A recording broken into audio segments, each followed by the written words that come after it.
All right, we've hit our limit on the Bronny James bullcrap. Have we, though? We have. This has to be it. It hasn't even really begun, Beetle.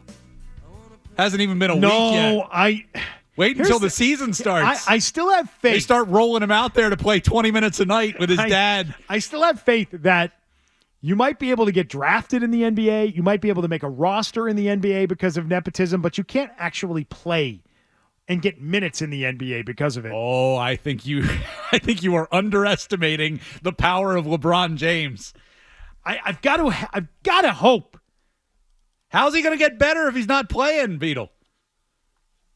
Got to develop him. You can't play him. You can't play him. They just you cannot play him. Beetle, they're giving him the 55th pick in the draft. They are giving a multi-year guaranteed money contract to, which he didn't earn. But that's just money in a contract in a roster spot. Bronny has earned this through hard work. Oh, my God. In the past, he hasn't. He has not done that. He has not earned any of this through hard work. In the past, 5 years, there's a handful of second-round picks that have gotten any guaranteed money in their deals, and they're giving Bronny a multi-year guaranteed deal. They are gifting this kid a contract. They are gifting him a roster spot.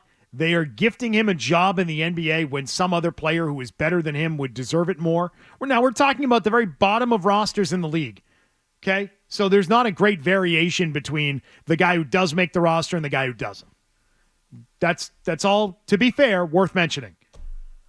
But just don't tell me that he's earned it, JJ Redick. I would say Bronny has earned his roster spot about as much as Redick has earned his job as a head coach of another iconic franchise in the NBA. Maybe that's why Redick's got his back. He's like, well, we're basically in the same situation. If not for LeBron, neither one of us have this gig. And that's how I look at both of these clowns. And Bronny's not a clown. I have nothing against him. I think Redick's a clown, so I'll continue to go down that road. But you as a coach and Bronny as a player, you guys are both getting hooked up by LeBron. You have no business in your jobs right now. The previous coaching experience for J.J. Redick was coaching his kid's fourth grade team. That's not a joke. That's the truth. Yep. His coaching experience, fourth grade basketball for his son. Well, if that's all you need to congratulations, Beetle. You want to be an NFL coach? I might start throwing my name in there. Not even. What are you kidding me with this? So, I mean, this is why is that why he has to say this? Because he knows the same thing applies to him? Yes. If not for LeBron James, he doesn't have his job right now. So he's got to bend over backwards to kiss up to the entire James family. What a horrible existence. Which is why, Beetle, when the season comes around and LeBron wants his kid on the floor, he wants a chance. It's not enough to have him on the team. You want to be able to play with him. I remember my dad has a photograph of Ken Griffey Sr. and Ken Griffey Jr. It's nice. Together at Comiskey Park in Chicago, you know what the standing side by side. The difference there is the kid was better than the dad. The kid was a Hall of Famer. He earned his way on. Right. But, that's what LeBron's dream is, the two of them playing together. It's not, hey, we get to practice together and we get to fly on the team charter together. It's, no, we're playing in the NBA together. The Griffey tandem combined more talented by several miles than the LeBron James, Bronny James combo. Yeah, I don't think you get too many arguments. I mean, Ken Griffey Sr. Okay. Well, I'll disagree with you on that. Yep. All right, JJ. You've covered this. You've covered it. Wonderful take. I just, the worst part to me, arguably, it's not even like he's some body that you can throw out there. He's like 6'1". I mean, some of the best players in the history of the game at that size were limited in. I mean, Isaiah Thomas never won a league MVP as great as he was because you can only do so much at 6'1", and he didn't do anything at USC. This whole thing is an embarrassment. If you can't start at USC, are you an NBA caliber player? He didn't do anything. If you can't start for a college program, you're not an NBA player. But they're going to play him. They have to play him. They're definitely playing him. He's playing. He's going to be in the rotation. He's playing. They can't play him. He's playing. The coach can't say no. I've got to say this. I had not thought about the Lakers in quite some time. We're basking in the glow of the Celtics winning Banner 18.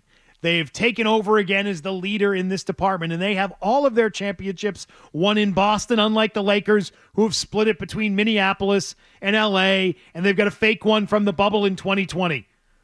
But the rightful king of the throne, the Celtics, are back in the place that they are expected to be. Okay? And I haven't had to think about the Lakers at all. They have once again, in a matter of days, become detestable again and so easy to hate. They're not a threat to anyone in the league right now. No. And right now, they have found a way to become a hateable group. I can't stand these guys again. I can't stand the Lakers. I can now root against the Lakers even though they're not a threat. Even though it shouldn't be a point in time where you're eager or worried about the Lakers, like eager to root against them, engaged to root against them. I now have a reason, as someone from Boston, to hate all of those people out there. I hate them all. I wish nothing but losses upon that franchise next season. I hope they do play him now, just to look stupid. They're going to play him. Just to look stupid. Can you imagine being in such a place where you just have to suck up to a 39-year-old, soon-to-be 40-year-old LeBron James? And why? Well, For see, what? that's What is the he bigger- doing for you right now? That's the bigger question is you're not winning a championship with 40-year-old LeBron James at this point. So why do this? And it's not like you owe him anything. Yes, he chose to be a Laker late in his career, but it's not like you had this 20-year, run together. But Right? even if you did, at some point you go, okay, if we're really going to focus on trying to win a championship, is it better to do it, with or without LeBron? But because we can build a team without him. I would fault them less if they said, listen, LeBron's our guy. He's brought us 6 championships, and we're going to ride this out with him until he wants to be done. Kind of like what the Patriots should have done with Tom Brady. I would not blame them for that. I'd be like, all right, you know what? They've accomplished a lot together. He still can play at a high level, not a guy who's going to lead you to a title on his own anymore, but he's still a good player, and they're riding it out with LeBron. That's their guy. It's not maybe the smartest way of going about doing things, but at least you can kind of understand it. I don't understand it with them now. What do you care about LeBron? Why do you care? And the way they're going about it is all wrong, too. You can't feature this kid. You can't put him on a press conference and make him a big deal. Everybody knows what this is. Oh, no, he earned it.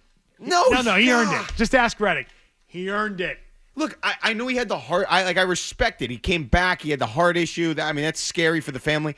But this is just an embarrassing, and I love it as a Celtics supporter. I love seeing the Lakers do something ridiculous like this because it's such an embarrassment, and it says to me, like you said, Beto, they're going nowhere anytime soon. You know what one of my favorite parts about this whole saga was Rich Paul calling around to other teams telling them not to draft Bronny as though there was some sort of threat that they were going to do that.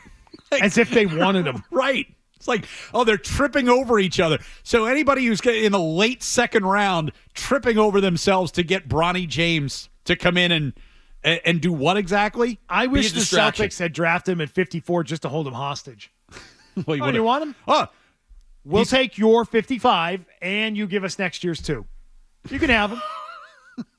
He's all yours because we don't want him. No, he's threatening to not sign a contract. Okay, well, I guess he won't sign a contract. And he won't be playing for you either. So, LeBron, I guess you're going to have to wait another year to get your guy. You could have done it. That's the way a team could have held it hostage because LeBron's not getting younger. And they'd be able to say, LeBron, what's wrong? Like, you want your kid? Tell your team to trade for him. Couldn't LeBron What lengths will they go to embarrass themselves? Couldn't LeBron have gone about this an entirely different direction, though, and said because he opted out of his deal, right? So couldn't he have gone out onto the market and said, anybody who wants to draft my son, I'm open for business. After all, he's willing to take a pay cut in L.A., right, to help out the franchise and to make sure his kid gets paid. So I would have put that out there. It's like have Rich Paul call around to all the teams and say, hey, we're looking for a championship contender who wants to draft Bronny in the second round, and LeBron's willing to come and play for the minimum. That's not what LeBron wants, though. LeBron wants to still live in L.A. And I by know the he way, does. none of this is about his kid. It's all about himself. It's all about Daddy getting the photo op. Played with his kid. I think it's about setting his kid up. For what? Because as soon as LeBron is gone, so is Bronny. His career ends the day his dad's career Right, comes but he on. just got to. No, he hasn't. And Bronny won't be around very long. But he's getting because his handed. dad- He's getting handed millions of dollars, guaranteed money. He doesn't have to come asking for dad's cash anymore. It's like you're out on your own, kid. It is dad's cash because it's just going to be offset with whatever discount he gives the Lakers. It's daddy's way of giving him a gift without it actually being from his bank account. $9 million worth of allowance. Yeah, he's just redirecting some of his salary back through his employer to his kid. And millions of dollars. This whole thing is such a joke. It's awkward. It's Yeah. so So, awkward. Bronny, enjoy the career while you have it. As soon as dad is done, you're done too. Because nobody's going to want you. No, that's why he has to play. Because he's got I to. hope so. I can't wait. He's I got- can't wait to watch it. I can't wait to root against him. He's got to play because he's got to be able to prove himself in the I- league so that he can stick around after dad retires. I hope Redick is out on the street too after LeBron is done. That would be ideal, just to prove to all these idiots that have sucked up to LeBron. Well, of course he is. That this gravy train comes to a screeching halt as soon as he doesn't want to play anymore. Well, guess what? I mean, it's not like the Lakers are winning anything in the next couple of years. So, yeah, the moment LeBron's out of there, like, there's no need to keep Redick around.